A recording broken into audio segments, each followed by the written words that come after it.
Salut à tous et bienvenue sur Pure Novlas.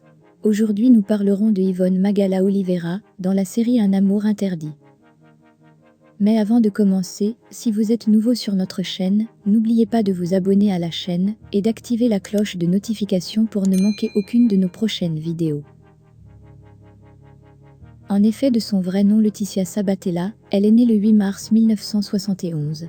C'est une actrice et chanteuse brésilienne. Elle entre dans une école de théâtre, mais n'y reste que 2 ans, car elle est invitée à participer à la série Specialo Homem Querem Paz, après avoir passé un test à Rede Globo en 1991. Elle a ensuite été choisie pour jouer dans O Donudo Mundo, où elle a connu un énorme succès. Dès lors, elle est constamment sollicitée, faisant preuve d'une grande polyvalence et d'un grand talent. Passionnée d'art et engagée dans la lutte pour la justice sociale et l'environnement, elle a toujours été attentive aux mouvements populaires et à la culture populaire. En 1999, elle a joué le rôle d'Anastasia dans O Tronco, un film basé sur le roman du même nom de l'écrivain de João Bernardo Eli. Son expérience avec les Indiens l'a amenée à entamer une carrière de cinéaste. En 2008, elle a lancé le documentaire Otxua. En 2009, elle a joué son premier rôle antagoniste dans les feuilletons, la cruelle Yvonne dans la telenovela Camino da India de Gloria Pérez. En 2012, elle a été confirmée dans le film La guerre des mers, un film étranger qui aurait une coproduction des États-Unis et de l'Italie. Dans le film, elle jouerait la guerrière Anita Garibaldi.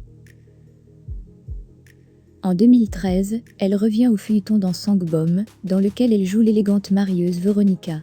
En 2014, elle rejoint le casting de Sessions de thérapie, jouant Bianca Cador, une professeure de littérature, qui cherche à suivre une thérapie pour sauver son mariage, avec son mari, Tadeu, avec qui elle vit une relation malsaine.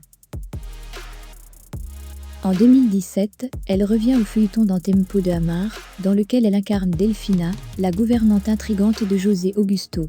En 2019, elle revient au feuilleton dans Orphelin de la Terre, dans lequel elle joue Soraya, première épouse du Cheikh Aziz et mère de Dalila.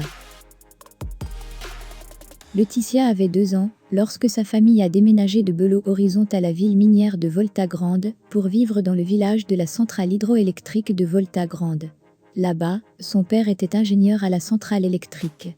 Elle raconte qu'elle a appris à aimer la nature dans cet endroit plein de verre et de gens de différentes nationalités. Leticia dit que sa maturation lui a coûté cher et s'est accompagnée de 3 expériences douloureuses. La première a été la mort de son premier petit ami, emporté par une leucémie à l'adolescence. La seconde est la naissance prématurée de sa fille unique, Clara Sabatella Lopez, qui est venue au monde par césarienne, à Belo Horizonte, le 4 janvier 1993, à seulement 27 semaines de gestation, ce qui l'a obligée à passer 3 mois à l'hôpital, avec son mari Angelo Antonio.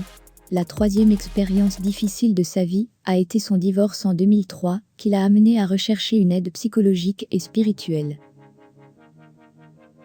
Elle affirme que la religion n'a pas besoin d'être un opium, elle peut être libératrice, mobilisatrice et transformatrice.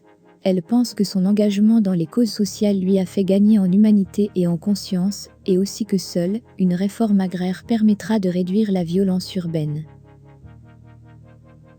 Le 16 décembre 2013, elle a épousé l'acteur Fernando Alves Pinto à Sao Paulo après 2 ans de fréquentation, lors d'une cérémonie intime devant 350 invités. Le mariage a pris fin en 2019. En 2019, elle a commencé à faire la cour à l'acteur Daniel Danta. Voilà les amis, c'est la fin de cette vidéo. Merci de l'avoir regardée jusqu'à la fin. N'oubliez pas de liker si vous avez aimé et de partager la vidéo pour nous encourager. À très bientôt sur Pure Novlas.